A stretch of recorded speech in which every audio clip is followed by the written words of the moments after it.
Boa noite, telespectadores. No Plantão Médico de hoje, voltamos a falar de saúde do idoso. Para isso, estamos aqui na HM Geriatria, na cidade de Dois Irmãos, onde vamos conversar com a médica geriatra, assistente aqui da HM Geriatria, doutora Adriana Trainen-Zweiler. Ela já está conosco e vai falar um pouquinho para a gente da realidade do idoso no Brasil e especialmente aqui no Rio Grande do Sul e mais especificamente aqui nessa região da Serra, do pé da Serra, em Dois Irmãos, onde nós temos instalada a HM Geriatria e que abriga aqui dezenas de idosos. Então é um prazer recebê-la, Adriana, né, e poder trazer algumas informações a quem nos assiste. Tudo bom? Tudo bem, muito prazer, muito feliz em estar aqui participando desse programa com vocês. Adriana, a título de curiosidade, não é? A HM Geriatria fica aqui na rua Pedro Albino Enzweiler. É mera coincidência ou tem alguma coisa a ver aí da família Enzweiler da qual tu pertence? Na verdade é o nome do meu tataravô, né? Que a família Enzweiler é originalmente de Dois Irmãos, então eu acabei aqui, achei bem interessante, inclusive. Olha, que bacana então, hein? Super legal. Mas tu és uma pessoa jovem, não é? Uma médica jovem, apesar aí de já ter uma excelente graduação, fizestes aí a residência em medicina interna, posteriormente a residência em geriatria e trabalhas aí em várias entidades que dão assistência ao idoso, inclusive, então, aqui a HM Geriatria. E eu já quero te perguntar, então, pela realidade, especialmente local, da nossa região, ou mesmo Rio Grande do Sul, não é? Quais são os principais problemas que os idosos institucionalizados apresentam, ao teu ver? Bom, todo mundo sabe assim que a população idosa cada vez é maior em todos os lugares, inclusive no Rio Grande do Sul, ou principalmente no Rio Grande do Sul, né? E depois de uma determinada idade, a prevalência de algumas doenças são muito maiores. E antes não se via essa prevalência porque a expectativa de vida era menor.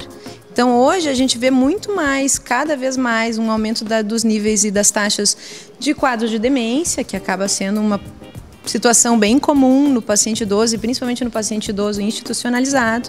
A gente vê pessoas com uma doença cardiovascular equilibrada por muitos anos, mas que na maioria das vezes já tem ou já teve uma história de infarto ou de problema cardíaco ou alguma situação assim. E aí vai outras diversas patologias que são específicas do idoso ou específicas da fase adulta, que acabam se tornando mais comuns ainda no idoso, né? Porque é uma pessoa que viveu bastante tempo e que no final das contas conseguiu conviver com aquela doença, mas está aí tentando cuidar dela direitinho, né? É verdade. Eu não sei sobre o teu ponto de vista, vamos trocar algumas ideias, não é? Talvez percepções aqui, porque também faço geriatria. E o que eu observo nos últimos tempos é uma tendência a que os idosos não sejam internados ou não eles próprios, por exemplo, procurem uma instituição para estar se hospedando, digamos assim, não só no momento em que tem um evento que precisa da assistência e do apoio dessa instituição, né? Idosos com sequelas de doenças como AVC, infarto e outras doenças crônico-degenerativas tantas aí, não é? Mesmo a própria idade avançada muitas vezes ou dependências em função de quadros respiratórios, mas eu vejo que muitos idosos, mesmo com a sua independência, lucidez, enfim, têm procurado as instituições e se hospedar por uma questão de conforto, de ter esse suporte que as instituições oferecem, como uma nutrição adequada, atividades de fisioterapia, cuidados de exercícios, atividades de lazer em grupo, socialização, cuidados com medicações necessárias, não é? O que tu acha a respeito disso? Tu percebe essa tendência também desses idosos estarem eles próprios antenados mais cedo e não somente dependentes de quando tem uma sequela de alguma coisa e os filhos os trazem? Com certeza sim. Até porque a instituição lar geriátrica, casa geriátrica, agora hoje em dia é muito mais comum encontrar lugares que fornecem uma qualidade de vida superior às vezes àquela que a pessoa tem em casa, né? Porque o idoso, ele envelheceu, a saúde dele está frágil por determinados motivos e principalmente porque o organismo não tem mais a mesma capacidade de fazer e realizar as tarefas que fazia. Então, às vezes, lavar, passar, cuidar da casa, fazer a comida é mais difícil, às vezes deambular é um pouco mais difícil, precisa de auxílio, às vezes precisa de auxílio em algum local. E os filhos trabalham, hoje em dia todo mundo trabalha, então fica difícil ter alguém em casa que faça esse suporte. E, às vezes, até a solidão de estar em casa, de não ter com quem conversar, de estar maior parte do tempo sozinho faz com que esses idosos saudáveis e esses idosos independentes procurem um lar, né, que aí seja fornecido uma diferente atividade, assim, um contato com outros idosos, atividades de lazer durante o dia. E, inclusive, a gente tem vários exemplos aqui, né? A casa, ela tem pacientes tanto dependentes quanto independentes. O grupo dos independentes é bem grande, inclusive. Tem uma senhorinha nossa que veio um dia passar o final de semana ou as férias do filho, porque ele ia viajar e não quis ir embora. Ficou. Tá aí até hoje.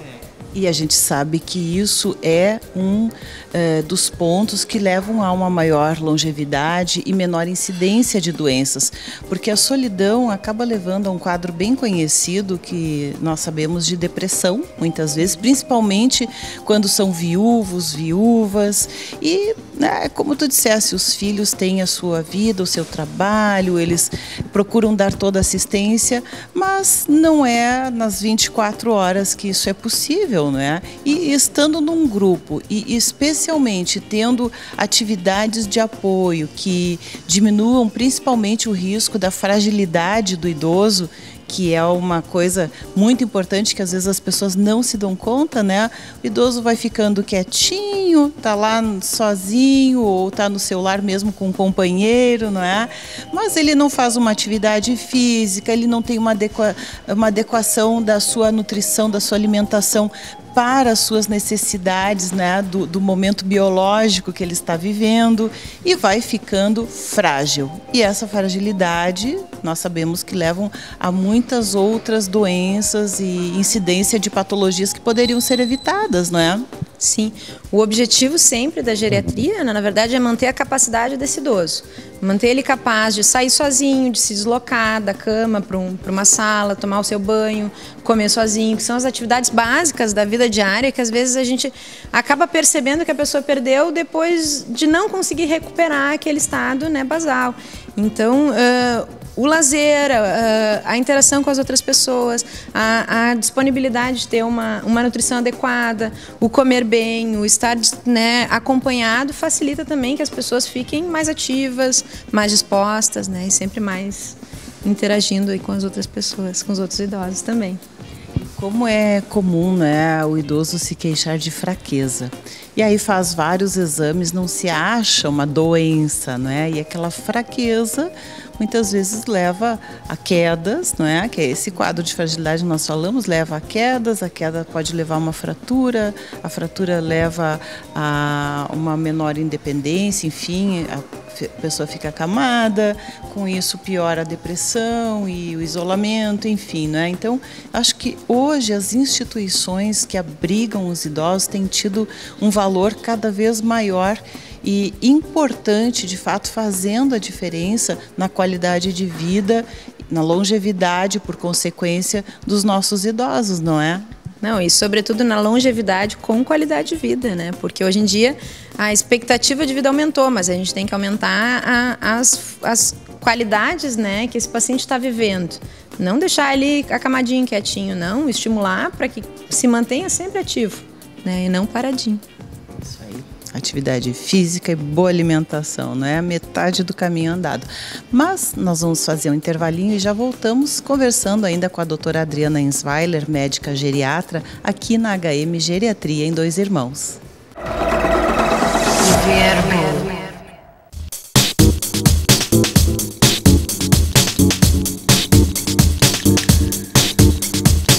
Voltamos com o nosso plantão médico, hoje aqui na HM Geriatria, conversando com a doutora Adriana Ensweiler, que é assistente aqui do lar, não é, HM Geriatria, esse lar de idosos que abriga aí dezenas de pessoas que já estão aí na sua terceira idade, algumas com mais saúde, outras com um pouco menos, não é, Adriana? Então, vamos falar um pouquinho mais das principais doenças, dos principais problemas que incidem nesses idosos aqui na HM Geriatria e quais são as principais causas que fazem com que eles procurem, eles ou a família, né, estejam procurando a HM Geriatria. Falamos há pouco daqueles que vêm espontaneamente por uma questão de praticidade, da hotelaria, por não estarem só hospedados meramente num hotel, onde tem, né, o serviço de camareira, enfim, talvez um café da manhã não personalizado. Aqui a gente tem isso e muitas outras coisas, né? E isso já tem sido uma prática bem comum entre as pessoas que estão envelhecendo, buscando esse tipo de conforto, de assistência, onde se tem tudo num único lugar e o convívio social tão importante. Mas falando das doenças, não é? Quais são as principais coisas que esses idosos aqui apresentam? Quais são os serviços realizados aqui para que esses idosos possam estar se recuperando, né, de tantas doenças crônico-degenerativas que os atingem? Bom, assim como a gente tem o grupo dos independentes, né, na verdade tem o grupo dos dependentes, dos que vieram para cá porque precisam de uma estrutura um pouquinho maior do que aquela que a casa pode oferecer. Né? Claro, o familiar na sua casa pode acabar contratando um técnico, um enfermeiro e ter um suporte maior. Mas hoje em dia, confiar nas pessoas é difícil, né? Ter uma pessoa estranha dentro de casa é difícil e o custo disso acaba sendo muito, muito alto também. E a área paramédica deve ser orientada pelo médico assistente também, não é? Então, ter um geriatra que possa monitorar todas essas ações realizadas pelo fisioterapeuta e por tantos outros profissionais necessários, que a fisioterapia é apenas uma das nuances, não é? Com certeza. Então, as pessoas internam seus familiares ou trazem os seus familiares para a clínica para receber esse suporte do cuidado de enfermagem 24 horas, do atendimento médico e supervisionado, tanto supervisionando o tratamento daquele médico que veio da sua casa com o tratamento, como oferecendo aqui um tratamento diferenciado mais na parte geriátrica, quanto o serviço de fisioterapia, que está sempre, né, estimulando e movimentando esses idosos para que eles não fiquem realmente atrofiados e acamados e que seja essa definição, essa condição definitiva deles. Eventualmente, se a gente precisa de um atendimento de fono, a gente consegue, a gente solicita, né, na verdade.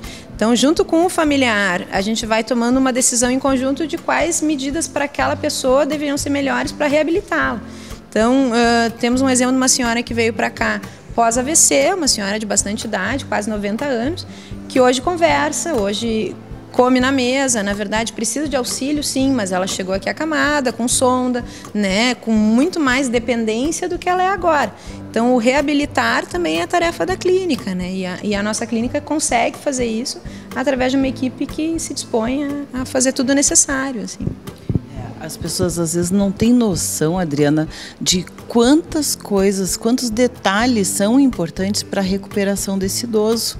E eu bato muito nessa tecla, né, da atividade física, seja ela ativa ou passiva através da fisioterapia e também da alimentação, né, e do monitoramento dessa alimentação, porque o idoso tu tem que, por exemplo, dar proteína para recuperar a massa muscular, mas tem que controlar a função renal, tem que ver interação com medicamentos, ver como é que está o açúcar, ver, né, função do rim, do fígado, enfim, e interação de às vezes muitos medicamentos tomados. E às vezes são muitas coisas que o próprio médico tem que estar antenado para estar retirando medicamentos que às vezes mais atrapalham do que ajudam.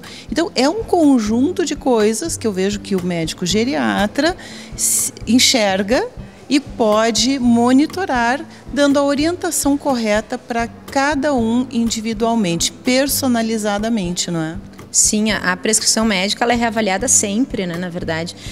Num primeiro momento que um paciente usa um remédio como preventivo de uma doença ou que chegou um determinado momento que ele não precisa mais e que ele pode estar causando até mal-estar, ele é retirado, assim como é introduzido. Então, de tempos em tempos se reavalia aquela prescrição, se solicita exames para comparação e para definir assim, se aquele tratamento está adequado ou não e se mantém o melhor tratamento possível individualmente, pela situação individual de cada um, né? E faz muita diferença essa personalização, esse olhar minucioso para cada um individualmente. São vários, como eu disse há pouco, pequenos detalhes que fazem toda a diferença.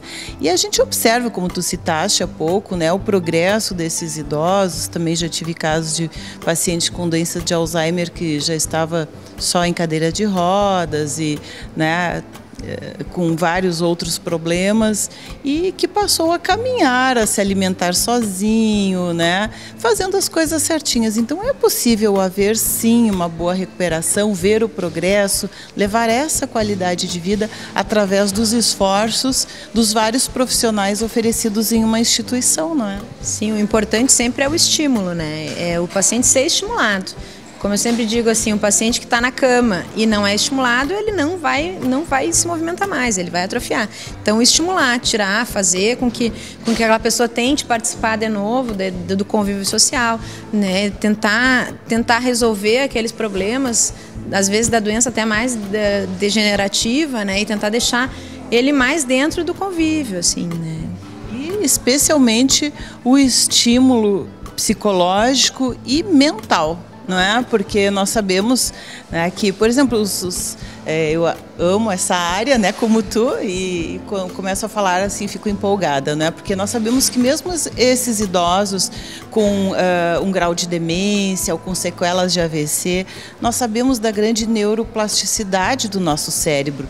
Então, as áreas do cérebro que estão boas, elas podem ser estimuladas e desenvolvidas e fazer a pessoa desenvolver outras áreas, porque nas várias áreas do cérebro que nós temos, a pessoa tem habilidades e capacidades para muitas coisas. Bom, mas se uma área está ruim, vamos estimular as outras, vamos recuperar as outras para que as outras possam se sobressair e também trazer, né, bem-estar, disposição, qualidade de vida, atividades, às vezes até para música, né, às vezes até para a internet. Tem idosos aí, né, que são... Então, esse estímulo mental para evitar o envelhecimento cerebral, a própria depressão, demência, é muito importante, não é? Com certeza, com certeza. A mente que adquiriu mais coisa, ela demora mais tempo para perder as coisas que adquiriu. Então, ela precisa estar sempre estimulada. Outra coisa interessante da casa é que a gente tem o serviço de psicóloga, né? A Grazi é a nossa psicóloga, que faz um trabalho excepcional, assim, com todos os nossos idosos, né? Coloca todos na ativa também, ativa cerebral. Isso aí, na ativa, né?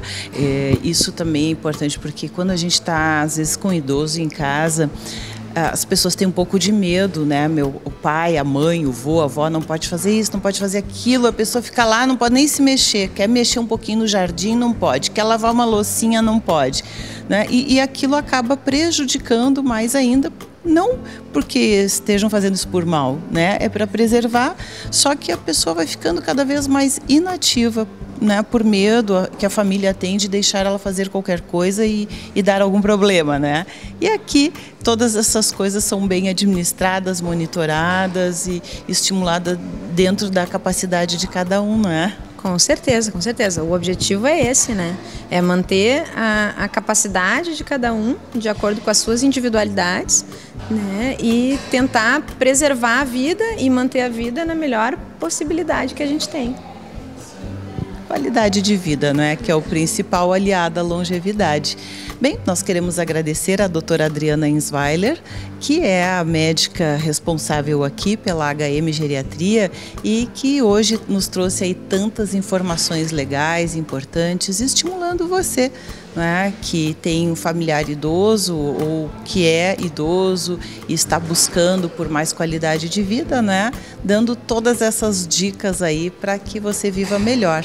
Então, muito obrigada, Adriana, e parabéns pelo teu trabalho, que tu continues mais e mais buscando sempre aí, né, o bem-estar desses idosos, destas pessoas que são o grupo de pessoas pelas quais tu és apaixonada aí, a geriatria.